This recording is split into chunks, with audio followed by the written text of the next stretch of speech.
Takashi est un loser au cœur brisé dont le meilleur ami sort avec la fille qu'il aime. Cependant, lorsqu'une soudaine invasion de zombies éclate, il saisit l'occasion de la séduire et forme un groupe de tanas sexy à conquérir tout en survivant à la fin du monde. Avant l'apocalypse, Takashi séchait le deuxième cours de la journée. Il est assis seul, boudeur, pensant à Rei, son amour d'enfance, qui lui avait autrefois promis de l'épouser. Mais après avoir redoublé une classe, elle s'est disputée avec Takashi et maintenant elle sort avec son meilleur ami. Puis Takagi entre, le réprimandant pour avoir séché les cours, tout en se penchant vers lui et exhibant ses formes généreuses. Takashi réplique en soulignant qu'elle non plus n'est pas en classe. Et Takagi se défend en disant qu'elle est intelligente, contrairement à lui qui est un idiot sans valeur. La façon dont elle le dit le touche, et Takashi lui demande pourquoi elle agit toujours comme ça. Takagi hausse les épaules, disant qu'elle déteste les gens qui ne se rendent même pas compte à quel point ils sont stupides. Elle continue de râler, mais Takashi décroche, perdu dans ses pensées. Cela l'agace et elle s'en va. Il se souvient encore du moment où Rei lui a dit qu'elle lui avait donné des signes qu'elle l'aimait, mais qu'il ne s'en était jamais rendu compte, et qu'elle s'était lassée d'attendre. À ce moment-là, un grand fracas retentit depuis la grille d'entrée de l'école, où un type étrange se cogne la tête contre elle. 4 professeurs se précipitent dehors. L'une d'elles, Madame Hayashi, dotée de formes généreuses, essaie de le calmer. L'homme ne répond pas, alors Tajima, l'un des professeurs, intervient pour le maîtriser. Au moment où il pense avoir la situation en main, l'homme le mord. Monsieur Tajima s'effondre. Et alors que les autres se précipitent pour l'aider, il attrape soudainement Madame Hayashi par le cou et la mord à son tour. Takashi, ayant tout vu, court dans le bâtiment. Tout ce à quoi il pense, c'est Rei, et il se fiche de se faire gronder pour avoir séché les cours, car il doit la retrouver. Quand il la trouve, le nouveau petit ami de Rei, Hisashi, est déjà avec elle. Hisashi demande ce qui se passe et Takashi répond franchement « Quelqu'un vient de mourir à la porte ». Rei essaie de protester, mais Takashi la gifle violemment, les ramenant à la réalité, et il décide de s'enfuir. Takashi explique tout ce qu'il a vu et tous les trois se précipitent pour trouver n'importe quoi qu'il pourrait utiliser comme arme. S'accrochant encore à la normalité, Rei essaie d'appeler son père, un policier, mais la ligne de la police est saturée. C'est à ce moment-là que la diffusion d'urgence de l'école se déclenche. Une voix de professeur annonce que des violences ont éclaté et que le personnel doit évacuer les élèves. Mais avant qu'il ne puisse finir, un bruit terrifiant l'interrompt, sa mort brutale et horrible étant retransmise en direct au micro, ce qui provoque la panique générale parmi les élèves. Hisashi dit à Takashi qu'il devrait aller sur le toit, pas dans les escaliers, car les cages d'escalier sont bondées d'élèves paniqués, ce qui en fait un piège mortel. Sur la passerelle menant au toit, il tombe sur un professeur qui s'est déjà transformé. Il se jette sur Rei, qui reste figé de peur et tente de lui mordre les seins. Hisashi lui crie de se défendre et elle s'exécute, le poignardant en plein torse. Mais même avec le cœur transpercé, le professeur continue d'avancer, plaquant Rei au sol, parfaitement positionné pour qu'il puisse la dévorer. En essayant de jouer les héros, Hisashi attrape l'homme par le cou, tentant de sauver sa bien-aimée. Mais le professeur se retourne de façon inattendue et plante ses dents dans le bras de Hisashi. Rei le poignarde à nouveau dans le dos, mais cela reste inutile. Mais Takashi comprend la vérité. Le professeur est déjà mort. Il n'a plus que la fin en tête. Rei hurle et tente désespérément d'arracher le monstre de son petit ami, suppliant Takashi de l'aider. Porté par l'adrénaline, Takashi fonce et décapite le professeur. Rei ne le remercie pas et se précipite vers Hisashi, qui insiste sur le fait qu'il va bien. Mais d'autres cris retentissent alors à l'intérieur et l'infection se propage rapidement tout autour d'eux. Ils atteignent le toit et lorsqu'ils regardent la ville, ils ne voient que chaos et mort. Puis des hélicoptères survolent la zone, mais pas un seul ne s'arrête pour aider. À l'intérieur de l'école, partout, les élèves sont dévorés.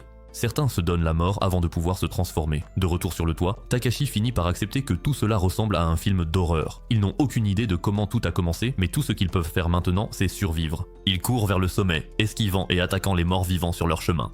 Mais dans l'escalier, Rei essaie de jouer les héroïnes et se fait projeter, elle et sa poitrine, contre le mur. Hisashi réagit vite et la sauve rapidement avant que le trio ne se barricade à l'intérieur. En fin d'après-midi, alors que le soleil commence à décliner, Hisashi commence à se transformer, du sang coulant de sa bouche. Rei refuse d'y croire, mais Takashi lui demande de regarder autour d'elle, lui rappelant la réalité dans laquelle ils vivent. À peine conscient, Hisashi supplie Takashi de l'achever avant qu'il ne soit trop tard, ne voulant pas devenir l'un d'eux. Rei s'accroche encore à l'espoir, refusant de croire que c'est la fin. Mais ses prières sont vaines. Puis Hisashi n'est plus et son regard devient vide. Mais l'instant d'après, il se relève, devenu tout autre, et la personne qu'il était a disparu. Takashi serre fermement son arme, prêt à tirer un seul coup.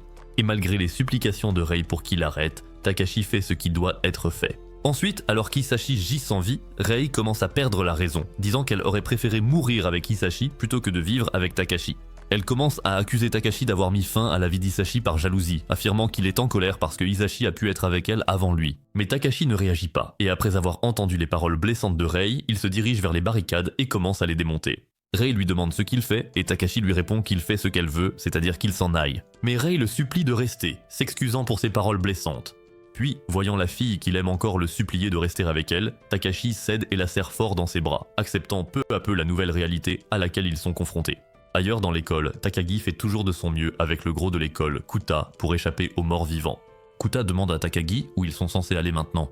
Elle lui renvoie aussitôt la question, et il dit qu'il pense aller en salle des professeurs. Takagi le réprimande immédiatement, disant que les professeurs ne seront d'aucune aide dans une situation pareille. Sur le pont, elle lui montre un groupe d'élèves qui fait exactement ce que Kuta a suggéré. Et comme Takagi l'avait prédit, les professeurs se sont déjà transformés. Takagi lui dit clairement que leur seul objectif est de rester en vie. De retour sur le toit, Rei est encore sous le choc de la mort d'Hisashi. Son corps gît devant eux, et un lourd silence plane jusqu'à ce que Rei se lève et dise qu'elle va essayer d'appeler son père à nouveau. Takagi lui tend son téléphone.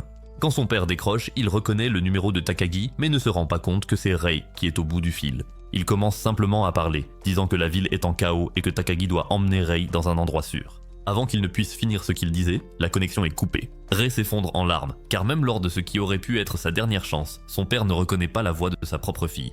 Pendant ce temps, Kuta demande à Takagi si elle a apporté son téléphone, et dit avec hésitation qu'il voulait appeler la police. Takagi soupire, disant qu'appeler la police ne sert plus à rien maintenant, car tout le monde essaie déjà de faire la même chose. Elle affirme que si quelqu'un reçoit de l'aide, ce ne sera que les hauts placés importants, et avec le gouvernement dépassé par la situation, personne ne viendra les secourir. Après cette dure vérité, Takagi dit à Kuta de recommencer à courir. Et dans sa tête, elle pense à quel point elle aurait préféré finir avec Takashi plutôt qu'avec ce gros porc.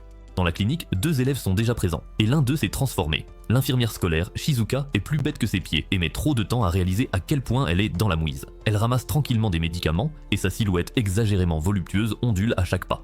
Un élève essaie de la presser, mais elle continue simplement à faire les choses à son rythme. Soudain, un mort-vivant fait irruption et attaque l'élève pendant que Shizuka ne peut qu'observer. Alors qu'elle est sur le point de se faire dévorer, Saeko, une élève de terminale du club de kendo, arrive et abat la créature, les sauvant ainsi. Mais il est déjà trop tard, l'élève a déjà été mordu. Saeko lui demande son nom, puis lui dit doucement qu'il sait ce qui l'attend. Elle lui demande s'il veut en finir avant de se transformer, et avec un faible sourire, le garçon acquiesce. Shizuka proteste, mais Saeko l'interrompt, disant que c'est le devoir d'une femme de protéger la dignité d'un homme, puis elle exauce sa dernière demande. Ailleurs, Takagi bricole quelque chose avec tous les outils qu'elle peut trouver. Elle devine que Kuta s'intéresse à tout ce qui est militaire, et lui demande de fabriquer quelque chose. Le cerveau de geek de Kuta s'active et les idées fusent. À ce moment-là, des morts vivants frappent à la porte et Takagi panique, mais Kuta termine d'assembler une arme de fortune. Et juste au moment où l'un des morts vivants parvient à entrer, il est prêt à tirer avec un pistolet à clous. Après avoir dégagé un passage, Kuta demande à Takagi pourquoi elle l'a emmené avec elle. Elle hausse les épaules, disant qu'elle n'a pas de raison particulière. N'ayant d'autre choix que de survivre, les deux commencent leur propre combat. De retour sur le toit, Rei a l'idée d'utiliser le tuyau d'incendie pour repousser les morts vivants. Takashi est impressionné par l'idée de Rei et elle en attribue le mérite à Hisashi, puis se tait, se rappelant qu'il n'est plus là. Takashi ne dit rien, mais pour essayer de changer d'ambiance, Rei dit qu'il est temps de quitter le toit. Rei lui tend sa batte de baseball car il est temps de partir d'ici. À l'intérieur du bâtiment, Rei se demande où il devrait aller.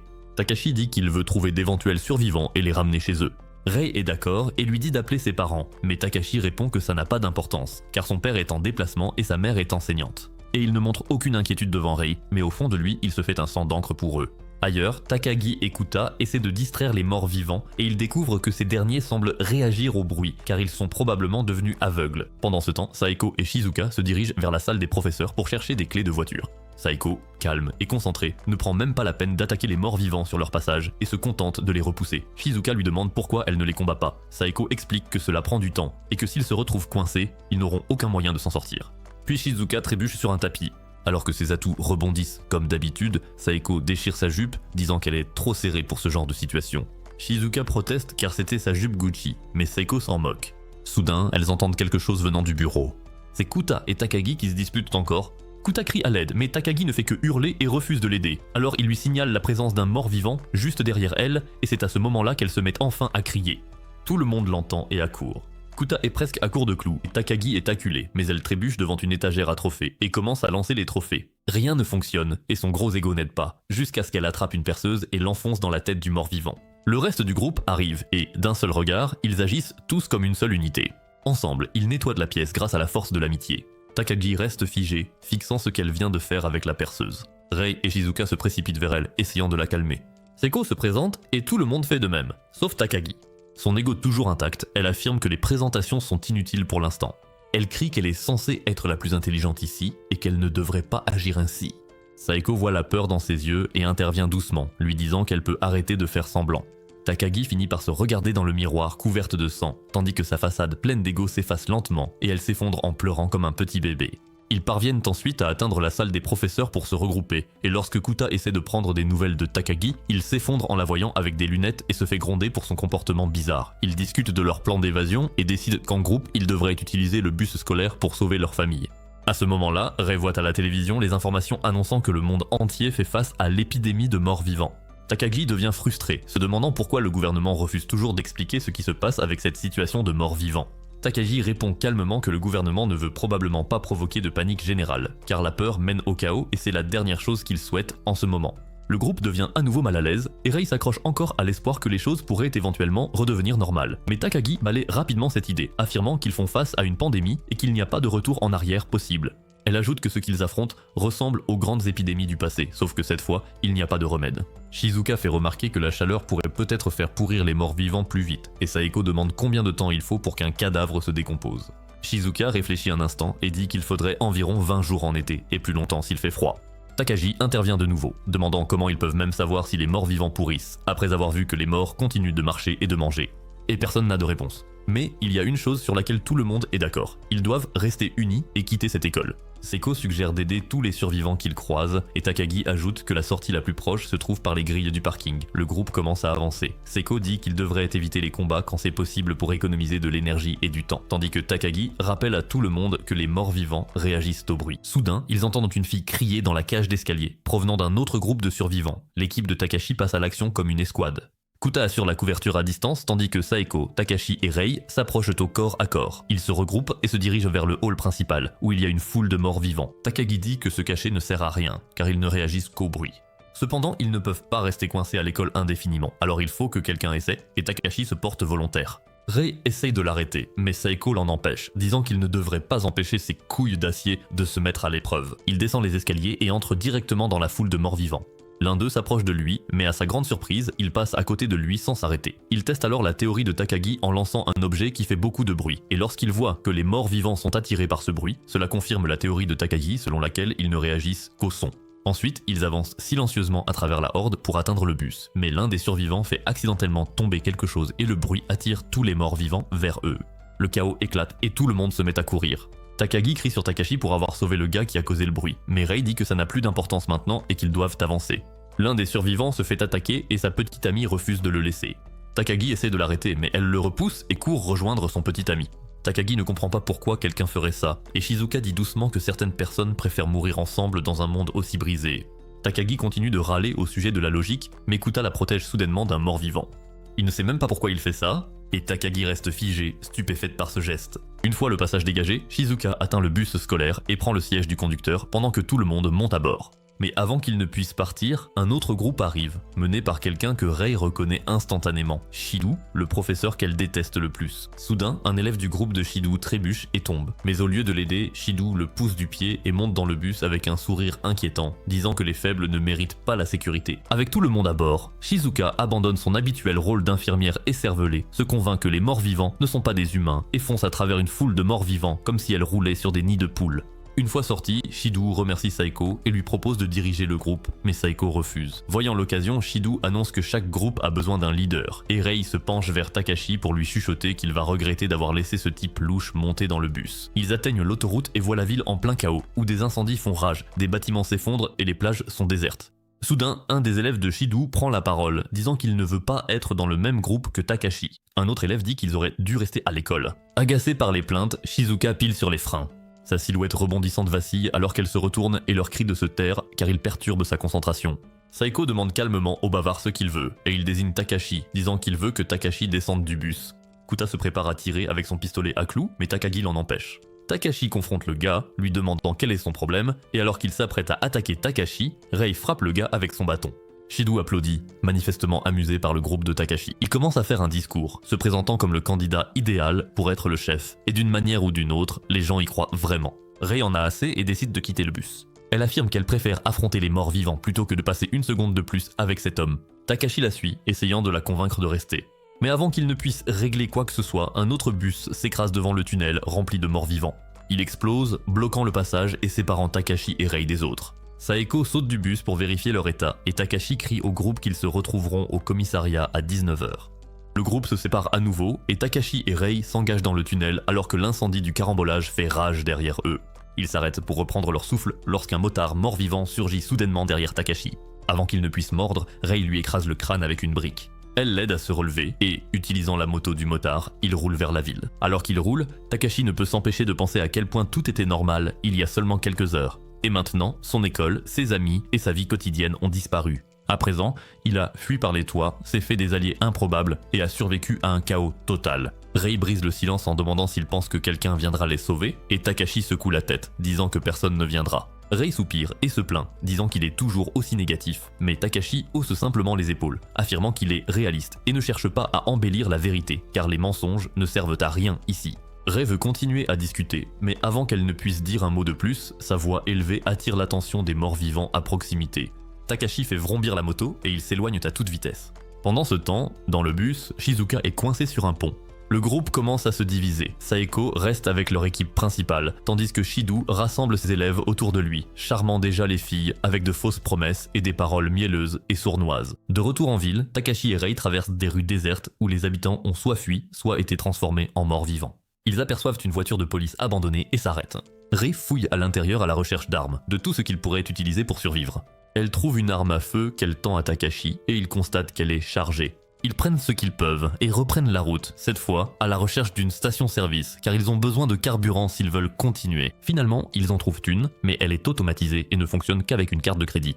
Takashi n'a pas d'argent sur lui et Rei a laissé son portefeuille à l'école, ce qui ne leur laisse qu'une option, cambrioler une supérette. Takashi entre et fracasse la caisse enregistreuse pour prendre de l'argent pendant que Rei reste dehors avec la moto, réfléchissant à quel point la journée est devenue folle. Soudain, quelqu'un l'attrape par derrière et Takashi se précipite hors du magasin pour trouver un homme grand, aux yeux fous, tenant un couteau sous la gorge de Rei. Totalement déséquilibré, il leur dit qu'il a vu toute sa famille se transformer et qu'il a dû les achever lui-même. Maintenant, il est seul, désespéré, et il veut s'en prendre à Rei. Avec ses doigts épais comme des saucisses qui la serrent fermement, il commence à la toucher de façon inappropriée, tout en provoquant Takashi. Il exige que Takashi laisse tomber la batte de baseball et remplisse le réservoir de sa moto, et s'il tente quoi que ce soit, Rei est fichu. Takashi jette délibérément la batte de côté, la laissant résonner bruyamment contre le béton pour attirer l'attention. Puis lentement, il commence à faire le plein, gagnant du temps et réfléchissant intensément, tandis que sa main se rapproche du pistolet qu'il avait caché plus tôt. L'homme continue de vociférer, élevant la voix et relâchant sa prise sur le couteau, et Takashi voit sa chance. Il se jette en avant, arme à la main, et vise la poitrine de l'homme. Le type se contente de rire. Il met Takashi au défi de tirer, affirmant que toute la station-service explosera. Mais il n'y a aucune hésitation dans les yeux de Takashi, qui refuse de laisser un type à l'allure louche poser la main sur sa copine, alors il appuie sur la gâchette. Le coup de feu déchire son épaule, résonnant à travers la ville, et il est assez fort pour attirer les morts vivants à proximité. Rei veut retourner finir le type, mais Takashi l'en empêche car ce coup de feu a déjà fait assez de dégâts et ils doivent partir. Ils montent sur la moto et filent à toute allure, laissant l'homme en train de saigner sur place alors que les morts vivants commencent à se rapprocher et ils disparaissent dans la ville. Le lendemain matin, à l'aéroport, le dernier avion privé se prépare au décollage. De loin, 2 snipers couvrent la zone d'atterrissage, tous 2 mercenaires. L'un d'eux, une femme nommée Rika, fait partie des 5 meilleurs snipers du pays et elle a été engagée pour sécuriser la zone pour un groupe de VIP fuyant le chaos. Le gars essaie de draguer Rika, lui proposant de masser ses atouts endoloris, mais elle l'envoie balader, étant bien plus intéressée par l'idée de retrouver son ami Shizuka. Pendant ce temps, le bus est toujours coincé sur le pont, attendant un moyen de traverser, tandis que Shidu bavarde comme s'il s'agissait d'une sortie scolaire, disant à tout le monde de rester silencieux, de se cacher, d'éviter de contacter leur famille, et de faire confiance à l'équipe, comme s'il était un expert. Non loin de là, Kuta dort paisiblement jusqu'à ce que Takagi le réveille brusquement. Elle lui demande dans quelle direction il devrait aller, et Kuta pense peut-être à la périphérie de la ville. Mais Takagi montre le ciel en direction de l'avion, expliquant que beaucoup de gens vont quitter la ville pour aller sur des îles ou dans des zones militaires dans les montagnes. Kuta suppose qu'Okinawa pourrait être une destination, et Takagi ajoute que des endroits comme Hokkaido ou Kyushu pourraient aussi être des options.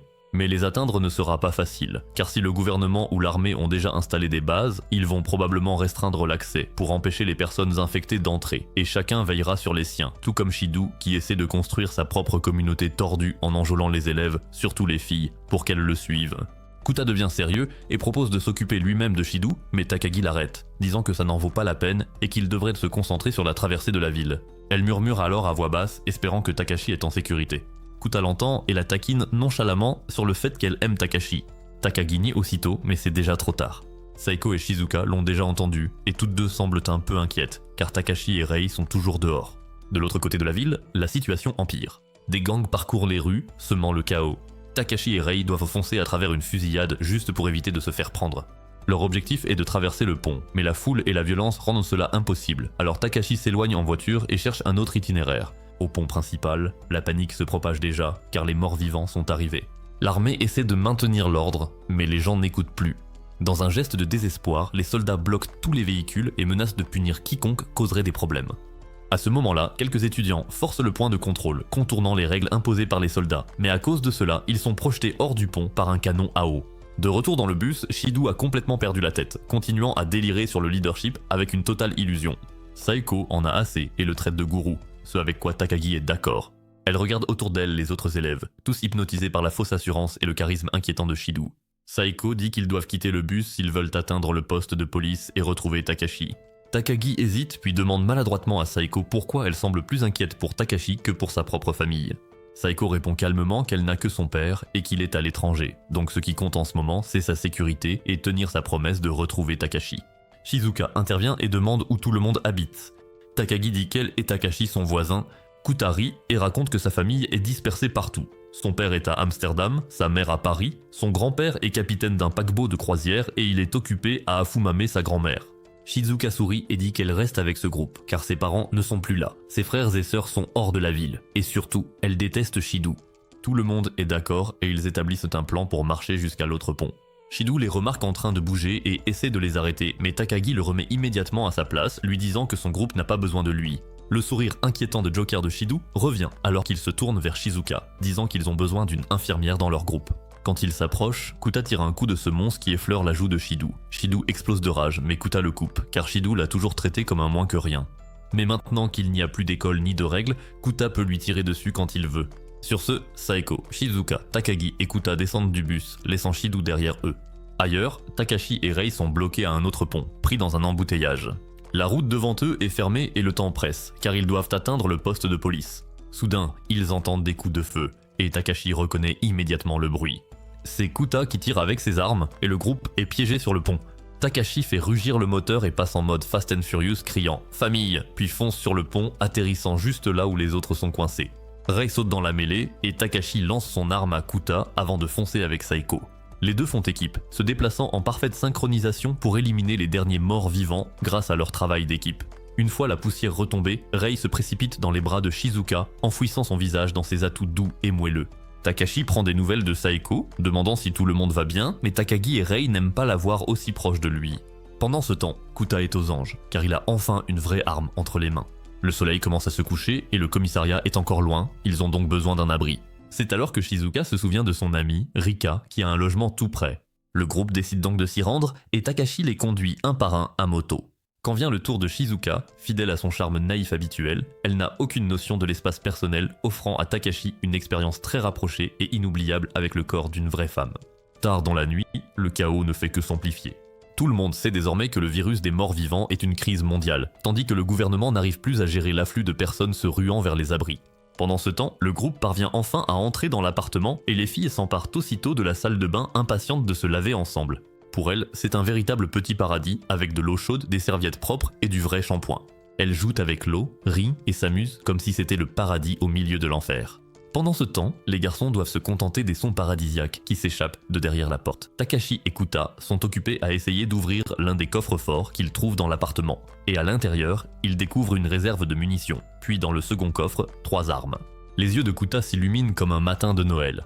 Kuta, pratiquement en train de baver, dit qu'elles sont toutes complètement illégales, avec toute cette puissance de feu, et maintenant c'est entre ses mains. Pendant que Kuta s'extasie sur les armes, Takashi en prend une négligemment et la pointe sur lui. Kuta panique instantanément, criant de ne jamais pointer une arme sur quelqu'un même si elle n'est pas chargée. Mais soudain, ils se taisent tous les deux. Ils réalisent qu'ils ne se battent plus seulement contre les morts vivants, mais qu'ils sont désormais en pleine zone de guerre. Takashi marmonne qu'il n'y aura plus de négociations et qu'ils tireront pour survivre. Ils chargent les fusils et mettent le reste des munitions de côté. Kuta mentionne nonchalamment qu'il s'est entraîné aux États-Unis pendant 1 mois avec un ancien soldat de la Delta Force, et Takashi le regarde, à la fois impressionné et horrifié, en disant à quel point il est heureux qu'ils soient amis. Il jette un coup d'œil autour de l'appartement, se demandant qui est l'ami de Shizuka pour avoir tout cet équipement chez elle. Kuta explique que techniquement, il n'est pas illégal d'acheter les pièces séparément, que cela ne devient un crime que lorsqu'on les assemble.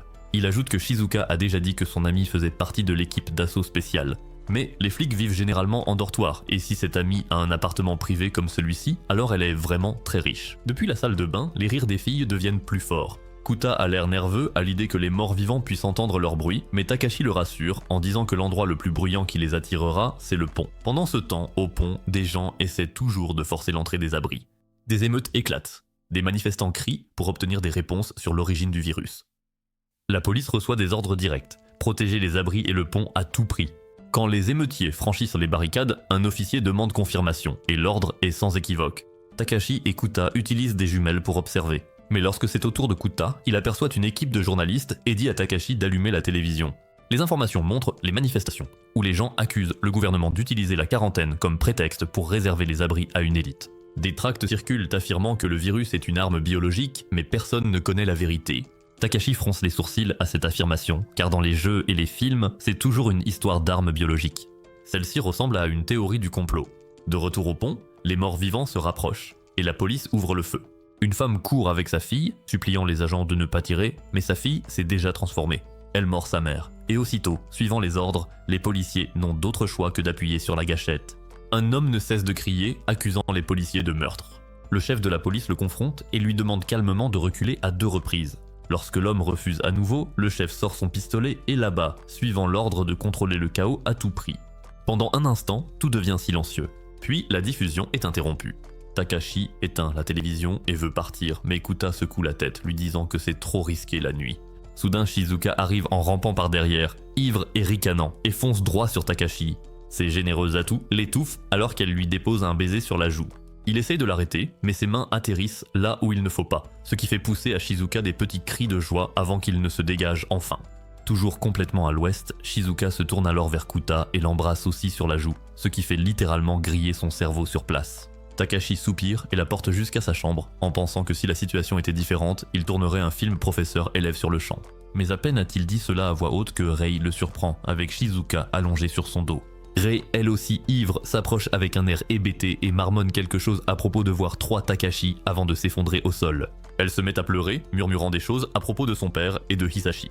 Takashi borde doucement Shizuka dans son lit, remonte la couverture sur elle, et alors qu'il pense que la situation ne peut pas devenir plus rocambolesque, il aperçoit Takagi endormi sur le canapé, ses atouts à peine contenus, menaçant de s'échapper. Takashi va au réfrigérateur pour prendre quelque chose à manger, sans remarquer que Saeko cuisine derrière lui, disant qu'elle prépare le dîner. Lorsqu'il se retourne, il se fige en la voyant vêtue uniquement d'un tablier, ce qui est le costume de rêve pour tout homme qui souhaite voir sa femme ainsi. Totalement calme, Saeko explique qu'elle n'a rien trouvé d'autre à sa taille, alors elle a mis ça. Takashi la fixe, disant que c'est un peu risqué, mais Saeko l'écarte d'un geste, affirmant qu'elle a confiance en lui et en Kuta. À ce moment-là, de lourds bruits de pas résonnent dans l'escalier, et lorsqu'il regarde, c'est Rei qui est encore ivre et réclame maintenant l'attention de Takashi. Saeko le laisse aller vers elle, lui demandant de garder son épée dans son fourreau. Puis Rei se met à divaguer à propos de Hisashi, à quel point il était gentil et affectueux. Elle dit que Takashi est trop direct, contrairement à Hisashi, et il reste silencieux, lui tend une boisson et lui demande si elle est fatiguée. Cela la met en colère, et Rei explose à nouveau, le traitant d'insensible, contrairement à Hisashi. Takashi finit par craquer, refusant d'être comparé à un mort, et reconnaît que même s'il ne sera jamais Hisashi, il est le seul qu'elle est. Stupéfaite, Rei le fixe en silence. Ses yeux embués de larmes croisent les siens, et à cet instant, elle l'embrasse. Alors que tout le monde dort en sécurité à l'intérieur de leur sanctuaire, le monde extérieur ne fait qu'empirer, les gens paniquent et les morts vivants se régalent d'eux. Après sa séance de baiser, Takashi va voir Kuta. Il est déjà en position avec un fusil de sniper, observant les vagues de morts vivants qui déferlent dans les rues en contrebas, s'approchant de leur refuge. Dehors, un PNJ tente désespérément de repousser les morts vivants avec son arme, mais finit par mourir. Saeko entend les coups de feu et rejoint rapidement les garçons pour voir ce qui se passe. Takashi est déjà prêt à tirer pour sauver les gens en bas, mais Saeko l'en empêche. Elle lui rappelle que tirer ne ferait qu'attirer les morts vivants vers leur immeuble, et que d'autres survivants pourraient voir leur lumière et penser que c'est un endroit sûr. Elle dit à Takashi de regarder à nouveau à quel point la ville est détruite.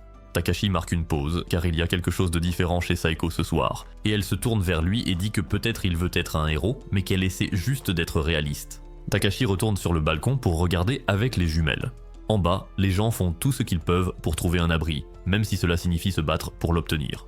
Parmi ces gens, Takashi observe un homme qui porte désespérément sa fille de porte en porte, suppliant qu'on leur offre un endroit sûr où rester. La petite fille demande à son père où est maman, et l'homme rassure sa fille en lui disant que maman est dans un endroit meilleur. Il essaie de frapper à la porte d'une maison pour demander un abri, suppliant qu'au moins on laisse entrer sa fille. Mais personne n'ouvre. Par désespoir, il menace de défoncer la porte pour faire entrer son enfant, et ce n'est qu'à ce moment-là que quelqu'un finit par répondre. Mais soudain, pris de peur, le propriétaire poignarde l'homme en plein cœur, là, sur le perron, puis referme violemment la porte, laissant l'homme mourant et sa petite fille seuls. La fillette ne comprend même pas ce qui vient de se passer, mais même dans ces derniers instants, l'homme apaise sa fille et lui dit de se cacher. La petite fille se met à pleurer, confuse et terrifiée, suppliant son père de revenir. Ses cris commencent à attirer les morts vivants, et Takashi ne peut plus supporter la scène. Kuta a déjà le fusil de sniper braqué et la sauve d'un tir, tout en éliminant les morts vivants pour dégager un passage. Takashi lui fait remarquer qu'il a tiré, et Kuta refuse de laisser la fillette mourir, ce que Takashi approuve. Il descend pour aller la chercher, et en chemin, il croise Rei qui veut l'accompagner. Takashi lui ordonne de garder la porte et Saeko surgit, saluant sa détermination et lui souhaitant bonne chance. Avant de partir, Rei lui tend le pistolet et ils partagent un moment de complicité. Ensuite, avec l'aide des filles, Takashi prend sa moto et s'élance tandis que Kuta le couvre depuis les hauteurs. La mission de sauvetage commence et Takashi fonce à toute allure dans les rues sur sa moto, percutant les morts vivants pendant que Kuta le guide à distance grâce à ses tirs de sniper précis. Lorsque Takashi atteint la jeune fille, sa moto glisse, le laissant sans moyen de transport, mais il se concentre sur la fille pendant que Kuta le couvre. Takashi parvient à rejoindre la jeune fille ainsi qu'un chien errant. Il continue de sécuriser la maison quand soudain un mort-vivant surgit, le forçant à utiliser son arme à feu, ce qui attire l'attention des autres morts-vivants. Pendant ce temps, Takagi se réveille en entendant les coups de feu. Réalisant que les morts-vivants risquent d'affluer, elle se précipite pour réveiller Shizuka. Encore à moitié habillé, Shizuka sort du lit en titubant et Kuta a droit à une vue au premier rang qu'il n'oubliera jamais. Takagi, imperturbable, lui dit de se préparer à quitter le bâtiment. Les filles se rassemblent en bas et Saeko annonce qu'il est temps de monter dans la voiture pour aller chercher Takashi, car les morts vivants suivent déjà le bruit qu'il a provoqué. Du côté de Takashi, il parvient à verrouiller la grille derrière lui pour empêcher les morts vivants d'entrer. Le corps du père est toujours là et Takashi lui couvre le visage et lui offre une fleur en signe de respect pour son dernier repos. Il murmure à la jeune fille que son père est mort en protégeant sa fille et qu'il était un héros. La jeune fille pleure une dernière fois, disant adieu à son père. Elle s'appuie maintenant sur Takashi, lui demandant ce qu'ils doivent faire et comment ils peuvent s'en sortir. Takashi n'a pas de réponse, mais il aperçoit alors un mur avec une grille par laquelle il pourrait s'échapper. Pendant ce temps, Seko et les autres chargent l'équipement dans le 4x4. Mais Kuta aperçoit Takashi et la fillette qui avancent au sommet du mur, évitant les morts vivants. Il se dit à lui-même de ne pas regarder en bas pour calmer ses nerfs, mais au milieu de tout ça, le chien le lèche et la petite fille lui dit qu'elle a besoin de faire pipi. Il lui demande de se retenir, mais elle le supplie de la laisser faire, alors il la laisse se soulager directement sur son dos. Alors que Takashi atteint le bord, le véhicule déboule à toute vitesse dans la rue. Saeko se tient fièrement sur le toit, avec une allure de momie impressionnante, tandis que Kuta assure la couverture en bas. Shizuka conduit comme une folle, fonçant droit à travers la horde. Ils arrivent juste à temps, et Saeko saute en bas pour ouvrir un passage à coups d'épée, tandis que Kuta tire par-dessus son épaule avec une précision mortelle. Takashi attrape la fillette, court à toute vitesse et saute dans le véhicule. Ensuite, il se dirige vers une autre partie de la ville pour trouver un endroit sûr. Le lendemain, le véhicule longe la rivière. La petite fille s'appelle Alice, et elle s'accroche immédiatement à Kuta. C'est maintenant au tour de Kuta et Takagi de monter la garde, tandis que Takashi, Rei et Saeko peuvent enfin se reposer. Alors qu'ils approchent de la fin du chemin le long de la rivière, Shizuka réveille doucement tout le monde. Rei est la première à ouvrir les yeux, et d'abord elle sourit, réalisant qu'elle s'est appuyée sur Takashi. Mais son sourire disparaît aussitôt qu'elle voit Saeko baver sur son paf crémeux. Son humeur change du tout au tout, et elle pince Takashi sur la joue. Ce pincement le réveille d'un coup, et alors qu'il réalise ce qui se passe, son cœur manque de s'arrêter, surtout lorsque Rei lui fait remarquer ce qu'il a sur les genoux. Saeko commence aussi à se réveiller, et son tablier ne cache presque rien jusqu'à ce qu'elle se redresse correctement. Le véhicule s'arrête sous le pont principal. Shizuka sort quelques vêtements qu'elle avait pris chez son amie, et les filles commencent à se changer. Pendant ce temps, Takashi et Kuta montent la garde de l'autre côté. Pendant qu'ils attendent, Kuta tend une arme à Takashi, pensant qu'il pourrait en avoir besoin bientôt. Il lui explique rapidement comment s'en servir. À peine l'explication terminée, les filles ont fini de se changer et maintenant elles sont prêtes à leur manière. Takashi et Kuta restent tous les deux sans voix. Rei, exhibant maintenant sa propre arme, remarque l'inquiétude de Takashi, mais la balaye rapidement d'un revers de main, affirmant que Kuta lui a déjà appris à s'en servir. Takashi et Kuta sortent pour inspecter la rue principale. C'est calme, aucun mort-vivant en vue, ni personne d'ailleurs, la route est dégagée, et Shizuka ramène le véhicule sur la chaussée. Même s'il n'y a aucun signe de vie, Rei espère silencieusement que son père est encore quelque part dehors. La maison la plus proche appartient à la famille Takagi, et Takagi ne s'attend pas à grand chose, mais elle veut quand même vérifier. Shizuka conduit le long de la route principale, tandis que Takashi et Rei restent sur le toit du véhicule, surveillant les environs. Takashi remarque qu'il n'y a plus d'hélicoptères survolant la ville, et Rei fait remarquer qu'ils n'ont pas vu de morts vivants depuis qu'ils ont quitté la rivière. Cela leur donne un sentiment de normalité pendant un petit moment, jusqu'à ce que Kuta aperçoive une immense horde de morts vivants droit devant eux. Takagi dirige rapidement Shizuka vers un autre itinéraire, les guidant pour éviter la foule. Mais peu importe la rue qu'ils empruntent, d'autres morts vivants leur barrent la route. Shizuka commence à paniquer, essayant de zigzaguer à travers les rues jusqu'à ce qu'il se retrouve sous un autre pont. C'est alors que Rei aperçoit un fil de fer tendu en travers de la route, et Shizuka ne peut pas s'arrêter à temps. Le véhicule s'arrête, et Rei est projeté du toit, atterrissant violemment sur le bitume. Takashi saute pour l'aider. Il essaie d'utiliser son arme pour la première fois, mais rate ses premiers tirs. Kuta lui donne rapidement des instructions, et bientôt il touche sa cible avec précision. Kuta et Seiko se précipitent pour dégager un passage. Alors que Takashi commence à prendre le coup avec l'arme, il se retrouve à court de balles. Il plonge la main dans sa poche, mais ses doigts s'en mêlent et les munitions lui échappent des mains, le laissant sans rien. La panique s'installe, et pendant un instant, il pense que tout est fini. Il serre Rei contre lui pour la protéger, puis se souvient que Rei a une arme. N'ayant pas de meilleure option, Takashi utilise son corps généreux comme appui et pose l'arme sur elle, tirant sur les morts vivants qui s'approchent.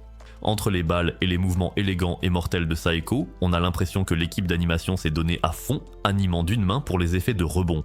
Alice, bien qu'encore enfant, essaye d'aider. Ses mains tremblent alors qu'elle passe des balles à Kuta, et en la voyant ainsi, Kuta se décide à ouvrir la voie, quoi qu'il en coûte. Takagi finit par intervenir elle aussi, essayant de faire preuve de courage et de tirer un coup de feu. Tout le monde fait de son mieux pour riposter, mais tout ce vacarme attire de plus en plus de morts vivants, et lorsque le soleil commence à se coucher, ils n'ont toujours pas trouvé d'issue, tandis que les munitions s'épuisent rapidement. Puis, soudainement, Zek le chien bondit du véhicule et commence à attaquer les morts vivants. En voyant cela, Takashi sait qu'il ne peut pas rester en arrière. Quand Takagi essaie de tirer à nouveau, Takashi l'arrête, prend son arme et lui dit d'attendre avec Rei. Avec Saeko à ses côtés, Takashi fonce dans la foule, attirant la horde au loin. En servant d'appât, ils font du bruit, attirant les morts vivants loin du groupe. Mais cela fonctionne à peine, car de plus en plus de morts vivants continuent d'affluer vers le véhicule. Pendant ce temps, Kuta dit à Alice de ramper sous les fils pour se mettre en sécurité, et il lui promet qu'ils la rejoindront après avoir éliminé les morts vivants. Mais Alice secoue la tête, car elle en a assez vu. Elle se souvient des promesses de son père et de la façon dont il disait que tout irait bien, mais il est quand même mort et elle s'est retrouvée seule. Alice pleure, suppliant qu'on ne l'abandonne pas, et elle veut rester avec eux, quoi qu'il arrive. À ce moment critique, alors que tout espoir semble perdu, un groupe de soldats entièrement armés apparaît et commence à tirer sur les morts vivants, les éliminant. Tout le monde est sauvé, et Shizuka court vers celle qui semble être la chef et la remercie pour le sauvetage. Leur chef enlève son casque, révélant qu'il s'agit de la mère de Takagi. Avec la mère de Takagi et son équipe qui sauva le groupe de la mort, seuls Saeko et Takashi restent en arrière. Avant de se séparer, Takagi promet qu'elle les attendra chez elle. Les deux essaient donc maintenant de trouver un moyen de rejoindre les autres chez Takagi. Le soleil est bas dans le ciel, et à chaque coin de rue, il tombe sur de nouveaux morts vivants. C'est alors que Takashi se souvient qu'ils sont passés devant un showroom de véhicules plus tôt, et il a une idée. Au showroom, Takashi envisage de prendre une moto. Mais quand il en parle, Saeko le taquine en disant que c'est comme s'ils sortaient ensemble. Takashi comprend ce qu'elle veut dire et se contente de rire. Ils continuent de chercher et finissent par trouver un véhicule spécial qui peut rouler aussi bien sur terre que sur l'eau. Takashi saute derrière le volant et se dirige vers la rivière, manifestement avec un plan en tête. Il descend jusqu'à la berge, et alors qu'ils descendent, les morts vivants commencent à dévaler les escaliers derrière eux. Takashi ressent un bref moment de triomphe, pensant qu'ils sont en sécurité. Mais Seiko lui fait vite remarquer que ce n'est pas si simple, et que les morts vivants avancent toujours. Il fonce directement dans la rivière pour s'échapper, et alors que le véhicule éclabousse dans l'eau, une énorme vague les frappe. Saeko se retrouve trempé, et Takashi, complètement pris au dépourvu, se fige, devenant totalement robotique, incapable de prononcer un mot cohérent devant une silhouette aussi magnifique. Le soleil se couche, et les morts vivants rôdent toujours près de la berge, alors Takashi les dirige vers un petit îlot au milieu de la rivière. Il suggère qu'ils s'y reposent pour la nuit, mais Saeko éternue, car ses vêtements mouillés la refroidissent. Takashi, peinant à garder les yeux fixés, se rend compte qu'elle a besoin de vêtements secs. Sans trop réfléchir, il attrape son propre débardeur et le lui tend, juste le temps que le sien sèche. Lorsqu'elle enfile ses vêtements, Takashi devient tout gêné et excité, ne sachant pas comment se comporter devant Saeko. Pour briser la tension, il lui demande maladroitement si Saeko aime quelqu'un, et à sa grande surprise, elle répond que oui. Elle change de sujet en suggérant qu'ils partent, et il accepte. Ils continuent leur chemin et arrivent dans un parc. Takashi conduit le véhicule dans la fontaine et l'attache à la structure centrale. Il maintient la pédale d'accélérateur enfoncée, faisant tourner le véhicule en rond comme un carrousel bruyant. créant un bruit suffisamment fort pour attirer les morts-vivants vers la fontaine et les éloigner des rues. Saeko comprend immédiatement. Elle saute hors du véhicule et se précipite dans la horde, combattant comme la véritable samouraï qu'elle est. Ses mouvements sont rapides, précis, mortels, presque comme si elle y prenait plaisir. Jusqu'à ce qu'elle se retrouve face à un jeune mort-vivant, et là, elle se fige. Takashi remarque que quelque chose ne va pas et accourt. Dès qu'il voit l'enfant, il n'hésite pas et tire, puis entraîne Saeko à l'écart. Il se réfugie dans un sanctuaire tout proche. Takashi lui demande pourquoi elle s'est figée, mais Saeko ne répond pas et s'effondre au sol, silencieuse. Takashi n'insiste pas. À la place, il dit qu'ils attendront là jusqu'au matin. Il allume une bougie et regarde autour de lui, trouvant un véritable katana posé sur une table. Toujours aucune réponse de sa part. Il prépare aussi des vêtements secs pour elle et attend derrière un rideau pendant qu'elle se change. Un lourd silence emplit l'espace et Takashi comprend que Saeko a besoin de son espace. Puis, essayant d'alléger l'atmosphère, Takashi lui tend une lingette humide et lui dit doucement que c'est pour qu'elle puisse se nettoyer. Sa petite remarque fait enfin sourire et rire un peu Saeko. Au bout d'un moment, Saeko prend la parole et demande à Takashi pourquoi il ne l'a pas interrogée. Takashi répond simplement qu'il ne posera pas de questions si elle ne peut pas répondre. Peu à peu, Saeko commence à s'ouvrir. Elle reparle de la question que Takashi lui avait posée plus tôt à propos d'aimer quelqu'un, et tout en admettant qu'il y a bien quelqu'un qu'elle aime, elle dit qu'elle ne le mérite pas. Elle commence alors à expliquer son passé. Elle raconte qu'elle a un jour été attaquée par un inconnu en pleine nuit, et qu'elle s'est défendue, lui a brisé les jambes et fracassé les côtes. Mais elle confie à Takashi que ce n'est pas cela qui la hante. Ce qui la hante vraiment, c'est d'avoir pris du plaisir à le faire. La violence, la domination, la libération, tout cela lui a fait se sentir comme un monstre, et c'est ce qui lui a procuré du plaisir. Takashi dit qu'il comprend un peu car lui aussi ressent une satisfaction tordue en massacrant les morts vivants. Mais Saeko insiste sur le fait que ce n'est pas la même chose et qu'elle était déjà brisée avant tout cela, lorsqu'elle a pris plaisir à briser la vie d'un être humain.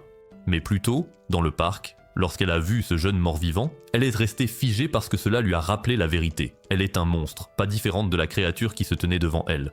Takashi n'a pas les mots parfaits, mais il lui prend la main puis l'embrasse tendrement avant de la bénir durant la nuit. Le lendemain matin, alors qu'ils se préparent à partir, une nouvelle vague de morts-vivants commence à encercler le sanctuaire. Takashi appelle Saeko, mais elle est encore perdue dans ses pensées, prisonnière de ce qu'ils ont fait la nuit précédente. Alors il fait ce qu'il pense devoir faire. Il la serre dans ses bras et la tient fermement d'une manière qui réveille la femme en elle, afin de ramener la Saeko qui n'a jamais hésité. Ça fonctionne, et elle murmure un remerciement tandis que la flamme revient dans ses yeux. Cependant, contrairement à avant, cette fois, avec un véritable katana en main, le véritable monstre en Saeko s'éveille. Elle se bat avec précision, rapidité et mortalité, savourant chaque coup. Elle tranche la horde comme une tempête, et une fois le passage dégagé, Takashi la conduit vers la maison des Takagi par la porte de derrière. Là, Zeke se met à aboyer, et les autres se réjouissent de leur retour, sans savoir que Takashi a libéré et accepté l'obscurité en Saeko lors de leur nuit passionnée ensemble. On dirait que l'univers est du côté de Takashi. Après avoir passé une nuit avec Saeko, il se retrouve maintenant dans une nouvelle situation inattendue avec Rei et tout ce qui la concerne. Rei s'apprête à recevoir un massage du dos après être tombé du véhicule la veille, et Shizuka demande à Takashi de l'aider à tenir Rei pendant la séance, ce qui lui permet d'entendre et de voir tous ces bruits de bonheur. Après le traitement, Rei le met dehors en le réprimandant et en se plaignant que sa poitrine lui fait toujours mal à cause de lui. En bas, Takashi tombe sur Saeko, qui a maintenant enfilé un yukata. Les choses sont encore un peu gênantes entre eux, mais ils en rient tous les deux. Puis Alice apparaît. Takashi lui dit qu'il est content qu'elle aille mieux maintenant, se souvenant comment elle s'était endormie en pleurant à côté de Shizuka. Mais la paix est vite rompue lorsque des voix commencent à s'élever, car Takagi et sa mère se disputent. Quand Takashi demande ce qui se passe, Takagi lui répond sèchement, agacé qu'il l'appelle encore par son nom de famille. La mère de Takagi s'excuse pour l'attitude de sa fille, mais Takashi dit que ce n'est pas grave et la remercie personnellement d'avoir permis à tout le monde de rester dans la maison. Pendant ce temps, Takagi s'approche de Kuta, qui travaille encore sur ses armes. Elle lui dit franchement qu'ils ne peuvent pas rester ici beaucoup plus longtemps, car la maison commence à manquer de ressources. L'eau et l'électricité sont déjà en quantité très limitée. Au même moment, la mère de Takagi dit la même chose à Takashi. L'armée a pris le contrôle des services publics, intervenant sans attendre les ordres du gouvernement. En ce qui concerne les personnes cherchant refuge dans sa propriété, elle dit que seuls ceux qui sont prêts à se battre peuvent rester. Elle demande à Takashi d'aider Takagi à comprendre cela et à la faire entendre raison. De retour dans le garage, l'un des ouvriers adultes aperçoit Kowa avec ses armes et lui dit que les étudiants n'ont pas le droit de manipuler des armes. Kowa semble sur le point de s'effondrer sous la pression de l'homme, mais Takagi intervient immédiatement pour le défendre, et l'homme recule, réalisant qu'il a affaire à la fille de son maître. Ensuite, Takagi fait remarquer que les adultes les considèrent toujours comme de simples étudiants, et que peu importe ce qu'ils ont traversé, les adultes ne les prendront jamais au sérieux. Le groupe se réunit pour une réunion dans la chambre de Rei. Comme elle ne peut toujours pas marcher et que Takagi refuse de perdre plus de temps, elle demande directement à tout le monde s'ils doivent rester ensemble ou se séparer. En entendant cela, Seiko comprend que sous la protection de la puissante famille de Takagi, il n'y a que deux options. Soit ils se joignent à eux, soit ils partent. Takashi demande pourquoi ils devraient se séparer alors qu'ils pourraient simplement rester ici et compter sur les parents de Takagi, sachant qu'ils ont les ressources et la sécurité nécessaires. Mais là, Takagi s'emporte. Elle crie que ses parents sont des gens formidables, de grands leaders, tellement formidables qu'ils ont oublié leur propre fille, car tout ce qui les intéresse, c'est de protéger leur image et leurs partisans. Takashi la saisit par le col, les yeux brûlants de frustration. Il lui dit qu'elle devrait être reconnaissante d'avoir encore ses parents, d'avoir encore un foyer, alors que les autres ne savent même pas si leurs familles sont encore en vie. Ses paroles font mouche et Takagi se tait. Takashi la lâche avant qu'elle ne puisse dire quoi que ce soit d'autre. Puis un grand vacarme éclate à l'extérieur. C'est le père de Takagi qui arrive avec un camion-citerne entouré de ses partisans, des gens qu'il a laissé entrer dans la propriété. Il traîne dehors l'un des morts vivants et le présente à tout le monde comme son ancien ami. Puis, à la stupéfaction générale, il le décapite devant tout le monde pour prouver son point de vue. Il déclare que s'ils veulent survivre, tout le monde doit se battre, même si cela signifie affronter leurs proches d'autrefois. Le silence s'installe et personne n'ose s'opposer à lui. De retour à l'intérieur, Kuta prend enfin la parole. Il marmonne qu'une épée ne suffit pas, car même si elle peut trancher l'os, après 3 corps, elle devient inutile. Cependant, en contraste, Saeko répond calmement qu'elle pense que les épées peuvent fonctionner si elles sont de bonne qualité et maniées par des mains expertes. Kuta explose soudainement et s'en va furieusement. Takashi le poursuit, mais le perd dans le couloir. Alice, remarquant la panique, propose son aide. Sachant qu'elle est amie avec Kuta, Takashi acquiesce et la laisse partir, pensant que la petite fille pourra le calmer. Mais quelques minutes plus tard, Alice revient en courant, paniquée, disant que Kuta a des ennuis. Ailleurs, Takagi cherche aussi Kuta, mais trouve à la place Saeko assise silencieusement près de l'étang aux carpes. Takagi, qui ne retient jamais ses paroles, fait une remarque. Saeko se lève, disant qu'elle n'est pas d'humeur. Takagi lui dit la vérité. Ils ne pourront pas profiter du calme encore longtemps, car leurs jours paisibles touchent à leur fin. Elle ajoute qu'au final, ils devront se battre, soit aux côtés de ses parents, soit en tant que groupe indépendant. Pendant ce temps, du côté de Kuta, certains ouvriers adultes l'ont attrapé et essaient de lui prendre ses armes, disant que les étudiants n'ont pas le droit d'être armés. Mais Kuta supplie, disant que ses armes sont tout ce qu'il possède. La situation devient tendue et les ouvriers sont prêts à le maîtriser par la force. Takashi arrive juste derrière eux, mais avant qu'ils ne puissent intervenir, le père de Takagi apparaît. Il exige de savoir ce qui se passe. Les ouvriers expliquent que les armes de Kuta sont illégales et que les étudiants ne devraient pas y avoir accès. Le père de Takagi regarde Kuta droit dans les yeux et lui demande son nom. Les mains tremblantes et la voix hésitante, Kuta donne son nom complet, même sa classe. Il le supplie de ne pas lui prendre ses armes, disant que c'est la seule chose qu'il sait faire. Le père de Takagi n'a qu'une seule question et demande à Kuta de lui donner sa parole. Avant que Kuta ne puisse répondre, Takashi s'avance et crie que la valeur de Kuta, c'est qu'il peut protéger sa fille. Reconnaissant Takashi, l'homme s'arrête et écoute. Takashi poursuit en disant que Kuta a sauvé Takagi plus de fois qu'il ne peut s'en souvenir. Puis Saeko ajoute sa voix, témoignant qu'elle a vu de ses propres yeux l'incroyable habileté de Kuta avec les armes à feu. Un par un, le reste du groupe s'avance. Ils se tiennent tous derrière Kuta. Enfin, Takagi s'avance. D'une voix ferme et assurée, elle déclare que seul Kuta et ses amis l'ont jamais protégé, et non ses parents. Quelques jours plus tard, en coulisses, l'un des élèves qui était avec Shido rôde encore dans les parages. Il rapporte tout ce qu'il apprend sur le groupe de Takashi à Shido, qui s'est désormais installé dans son rôle de chef de sa petite secte dégénérée et tordue. De retour sous la tente des survivants, Takagi arrête d'édulcorer la situation. Elle affirme sans détour que le gouvernement n'a aucune idée de ce qui se passe, alors il couvre tout pour éviter une panique générale. Les adultes prennent mal ses propos et se disputent avec elle, refusant de croire que les morts marchent réellement. Pour eux, ce n'est qu'un nouveau virus, quelque chose qui a encore un remède. Takagi les met au défi, leur demandant que s'ils en sont si sûrs, qui parmi eux va se porter volontaire pour le prouver. Sans surprise, personne ne répond et personne n'essaie même. Takagi déclare qu'elle est d'accord avec la politique de son père, personne ne doit se faire mordre, et s'il rencontre un mort vivant, il faut tirer à vue. Mais les adultes ne sont toujours pas prêts à affronter la réalité. Une femme affirme que tout cela n'est qu'un jeu de pouvoir orchestré par les parents de Takagi, qui utilisent la peur pour contrôler la foule et se servent d'élèves stupides pour pousser les autres à combattre les morts vivants, qu'elles considèrent toujours comme des malades, mais des innocents. Takagi, Kuta et Takashi ont du mal à croire ce qu'ils entendent. Ils ne disent rien, décidant qu'il est inutile de discuter avec des gens qui refusent d'ouvrir les yeux. Au départ, Takagi voulait seulement expliquer, mais maintenant, elle est furieuse. Elle marmonne que ces gens ne veulent tout simplement pas voir la vérité.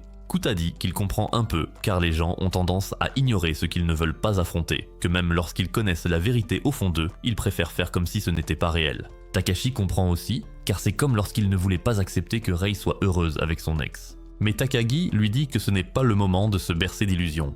Kuta est d'accord pour dire que le vrai problème, c'est que les adultes essaient sans cesse de faire comme si tout était normal, alors que plus rien ne l'est dans ce monde. Takagi ajoute qu'ils sont simplement incapables d'admettre leurs propres erreurs, et Kuta acquiesce, car tout ce qu'ils ont vécu, de l'école jusqu'à maintenant, lui a appris que tirer des leçons de ses échecs est la seule façon d'avancer. Takashi reconnaît aussi ses propres erreurs, mais alors qu'il parle, Takagi et Kuta lui sourient. Ils lui disent que le groupe a déjà décidé qu'il est désormais leur chef. Pendant ce temps, Saeko rencontre le père de Takagi, qui fut autrefois l'élève de son propre père, issu d'une famille à la longue et honorable lignée. Le père de Takagi lui offre un katana, et Saeko en reconnaît immédiatement la valeur. Elle essaie de le lui rendre respectueusement, mais il rit et le lui remet quand même, car c'est un cadeau de gratitude pour son père et pour avoir sauvé Takagi. Saeko dit humblement qu'elle n'a pas été la seule et que Takagi a aussi joué un rôle crucial dans leur survie. Elle affirme que s'il veut vraiment protéger sa fille, il devrait se tenir à ses côtés. Elle ajoute que s'il veut vraiment offrir le katana, il devrait le donner à Takashi. Le père de Takagi est d'accord, mais il pense que Takashi n'est pas encore assez stable pour diriger. Ailleurs, Takashi se demande s'il est la bonne personne pour diriger, et c'est alors que Rei entre dans la pièce et lui dit que ce rôle lui va bien, ajoutant que c'est un homme bien. Takashi se moque, disant qu'il survit juste, qu'il aide juste, comme un personnage de soutien dans un jeu, où Saeko, Kuta et Rei sont les combattants, Takashi est le cerveau, Shizuka est la guérisseuse, et Alice est juste Alice. Rei se met à rire, elle dit que les filles préfèrent généralement les types mignons ou affectueux, et Takashi n'est ni l'un ni l'autre. Mais elle admet que parfois il ne réfléchit pas, alors que parfois il est courageux. Elle ajoute qu'il n'a pas toujours de raison, mais qu'il fait quand même ce qu'il faut, et c'est quelque chose qu'elle aime. Puis, Rei avoue qu'elle regrette de ne pas avoir vu sa valeur plus tôt, et maintenant elle ne veut plus quitter son côté, même si un jour Takashi tombe amoureux de quelqu'un d'autre, car elle veut quand même rester à ses côtés. Son honnêteté le prend au dépourvu, et la tension sensuelle entre eux monte. Takashi la pousse sur le lit, et les choses deviennent intenses et torrides entre eux. 10 coups de banane plus tard, elle se relève rapidement et dit qu'elle doit voir Shizuka pour un examen, lui demandant de réfléchir à ce qu'elle vient de dire. Alors qu'elle ouvre la porte, Saeko attend dehors et mentionne qu'elle leur a laissé un peu d'intimité pour faire avancer l'intrigue, sachant que Takashi y allait à fond. Rei l'ignore, ressentant encore la chaleur et l'ambiance persistante de la nuit que Saeko et Takashi ont passé ensemble. Pendant ce temps, Shido et sa secte passent à l'action. L'une des filles séduit un garde, ouvrant ainsi un passage vers le manoir de la famille Takagi. Au même moment, Takashi décide de partir à la recherche des parents de Rei. Il ne sait pas par où commencer car son propre père est dans une autre ville et sa mère était à l'école lorsque tout a basculé. Mais il sait que le père de Rei est policier et que sa mère pourrait encore se cacher chez elle. Le père de Takagi prévient Takashi que sa famille et son groupe prévoient de partir dans 2 jours, car il est trop dangereux de rester plus longtemps. Takashi promet qu'ils seront de retour avant ce délai, mais s'ils ne le sont pas, il leur dit de partir sans eux. Alors que Takashi et Rei s'apprêtent à partir, Saeko intervient et décide de les accompagner. Les autres viennent aussi leur dire au revoir. Mais avant qu'ils ne puissent faire quoi que ce soit, Rei se fige. Shido est arrivé, escorté par l'un des gardes qui pensait qu'il était sympathique, et il déborde toujours d'arrogance suffisante. Le garde le félicite en tant que professeur qui a sauvé ses élèves, mais derrière ce faux sourire, Shido n'est rien d'autre que le produit d'une famille brisée et d'une éducation tordue. Dans le passé, il avait été soudoyé par un maire local corrompu qui détestait le père de Rei parce qu'il était animé par la justice, alors Shido avait reçu l'ordre de faire en sorte que Rei échoue à un cours. Et depuis ce jour-là, Rei le hait plus que tout au monde. Dès qu'elle le voit, elle fonce sur lui, arme à la main, couteau pointé, prête à le poignarder en plein visage. Shido la ferme. Il demande à Rei depuis quand elle sait utiliser une arme à feu. Elle répond froidement que c'est son père qui lui a appris, le même homme dont Shido a détruit la réputation. Rei révèle qu'elle est restée silencieuse tout ce temps parce que son père lui avait promis qu'il traduirait Shido en justice. Mais maintenant, avec lui juste devant elle, elle est prête à l'envoyer en enfer. À ce moment-là, débordant d'une aura de charisme, le père de Takashi entre dans la pièce. Il dit à Rei que c'est un monde libre, donc si elle veut descendre Shido, elle peut le faire. Takashi essaie de l'arrêter, mais Saeko le retient, disant que c'est la décision de Rei. Shido essaie de la manipuler, lui disant d'appuyer sur la gâchette pour qu'elle vive avec la culpabilité d'être une meurtrière. Mais, faisant preuve de grandeur d'âme, Rei ne tombe pas dans le piège. Elle dit que même s'il meurt ici, cela ne lui donnera aucune valeur, car il vaudra toujours moins que la poussière. Elle s'éloigne la tête haute tandis que le père de Takashi donne l'ordre que Shido et sa secte remontent dans leur bus et quittent le manoir. Quelque part, bien au-delà des murs du domaine, le chaos ne fait que s'aggraver alors que les pays se rejettent la faute et que les tensions montent. Parmi les décisions prises par les dirigeants, certains estiment qu'il est temps de retourner à l'âge de pierre et s'envoient des missiles nucléaires les uns sur les autres. De retour sur la terre ferme, Shizuka s'illumine soudain en se souvenant du numéro de téléphone de son amie, celle qui a l'appartement, le véhicule et une réserve d'armes, Rika. À son grand soulagement, Rika répond, et Shizuka éclate immédiatement en larmes, submergée par le fait que son amie soit encore en vie, et se met à raconter tout ce qu'elle a traversé. Rika, actuellement coincée à l'aéroport, n'a même pas le temps de placer un mot avant qu'une explosion n'illumine le ciel, là où des missiles explosent en plein vol. Un flash aveuglant se propage à travers le pays, provoquant des coupures de courant, la perte des signaux et la panne des machines. Takagi soupçonne qu'il s'agit d'une impulsion électromagnétique, une explosion nucléaire à haute altitude. Elle explique la science derrière cela. Les rayons gamma créent des électrons à partir de l'atmosphère, déclenchant l'effet Compton, et le champ magnétique terrestre diffuse l'impulsion partout. Ou, pour faire simple, tous les appareils électroniques sont grillés. L'impact est immédiat et le bus de Shido perd le contrôle et s'écrase au bout de la route, défonçant une barricade et laissant le domaine familial des Takagi exposé aux morts vivants. Le père de Takagi appelle rapidement à élaborer un plan. Takagi fait remarquer que les véhicules plus anciens, surtout ceux avec peu d'électronique, pourraient encore fonctionner si on remplaçait certaines pièces. Sa réaction calme et son esprit vif rendent son père fier. Aux portes, les morts vivants commencent à affluer. Le père de Takagi ordonne de les verrouiller et Kuta aide à abattre un zombie qui s'approche trop près, ce qui pousse l'un des adultes qui avait tenté de lui prendre son arme à s'excuser. Pendant ce temps, la mère de Takagi se prépare au combat à sa manière. Laissant tomber tout son attirail, elle déchire sa robe au niveau des cuisses pour une meilleure mobilité et Kuta ne peut s'empêcher d'être en admiration devant cette maman sexy. Elle donne une arme à Takagi, révélant qu'elle a autrefois suivi une formation en défense rapprochée alors qu'elle travaillait à Wall Street, et qu'elle est même meilleure que son mari. Elle demande à Kuta d'apprendre à Takagi à s'en servir, et il s'illumine d'excitation. La porte d'entrée finit par céder, laissant les morts vivants déferler à l'intérieur. Le groupe se replie dans le bâtiment, tandis que les autres survivants, s'accrochant encore à l'idée qu'il ne s'agit que d'un virus guérissable, font enfin face à l'horrible vérité et se font dévorer. Takashi prend le flanc droit, Seko se déplace gracieusement à travers la horde et lorsqu'un mort-vivant s'approche trop, Rei intervient pour la couvrir. Depuis les hauteurs, Kuta couvre ses alliés en tirant et Alice se joint aussi à eux, transportant courageusement des munitions plus lourdes qu'elle. Mais malgré tous leurs efforts et la qualité de leur combat, les morts-vivants continuent d'affluer. Le père de Takagi organise ceux qui sont encore prêts à se battre pendant que les femmes et les enfants sont évacués vers un bus. Un garde rapporte qu'un autre groupe, parti vers la ville voisine, est en sécurité et travaille à renforcer leur portail. Takagi veut rester et défendre la maison, mais son père refuse, sachant que les portails ne tiendront pas et que les morts vivants finiront par entrer d'une manière ou d'une autre. Il demande à Takashi d'être fort et prie Kuta de protéger sa fille, car Takagi partira avec le groupe. Takagi proteste, mais sa mère la gifle. Elle lui dit de se ressaisir et qu'ils ont des responsabilités ici et que la faire partir est la seule chose qu'ils peuvent encore faire pour la protéger en tant que parents. Alice reçoit un doux câlin de la mère de Takagi qui lui dit d'être sage, de rester en sécurité et d'obéir à ce qu'on lui dit. Takagi jette un dernier regard à ses parents et leur dit au revoir avant de se diriger vers le garage où le véhicule est en réparation.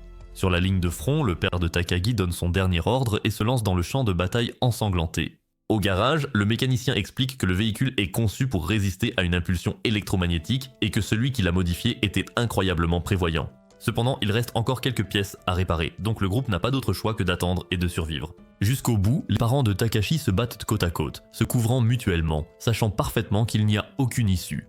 Au bout d'un moment, le véhicule est prêt et Takagi dit à Shizuka de monter. Le mécanicien fait signe et le moteur rugit alors tout le monde monte à bord. Takagi invite le mécanicien à venir avec eux, mais il refuse car il a déjà sauvé la seule personne qu'il devait sauver avec Takagi. Sans avoir le temps de dire de véritables adieux, Shizuka appuie sur l'accélérateur et le véhicule fonce en avant, traversant la mer de morts vivants, laissant derrière eux les parents de Takagi, leur faisant comprendre que leur fille sera en sécurité. Alors que le soleil se lève, Rei regarde par la fenêtre, pensant encore à ceux qui sont restés derrière. Takagi, retenant ses émotions, dit à tout le monde de ne pas en parler, mais Kuta craque et l'exhorte à rester forte. Elle sait qu'il a raison et qu'il n'y a pas de temps pour faire le deuil. Takagi entend le moteur et se rend compte que le véhicule n'est pas complètement réparé, mais Takashi dit à Shizuka de continuer à conduire. Il leur dit qu'il doit encore retrouver sa mère et les parents de Rei et qu'ensuite ils chercheront aussi Rika. Avec une route pleine d'incertitudes et des morts vivants à chaque coin de rue, la mort est une certitude.